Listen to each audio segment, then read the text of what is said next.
ঠিক আছে, তুমি এখন যাও। আচ্ছা ঠিক আছে, তোমার যা লাগবে আমাকে বলবা, আমি সব দিয়ে যাবো। ঠিক আছে বলবো, তুমি এখন যাও, নাহলে কেউ দেখে পেলে সমস্যা হবে। তুমি তাড়াতাড়ি লুকাও, আমার দুলা ভাই জেগে গেছে। লুকাও।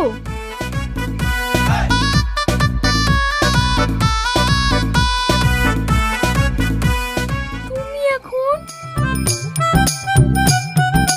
হ্যাঁ আমি তোমার জন্য মোবাইল নিয়ে এসছি। ঠিক আছে, মোবাইলটা দিয়ে তাড়াতাড়ি যাও, নাহলে কেউ দেখে ফেলতে পারে।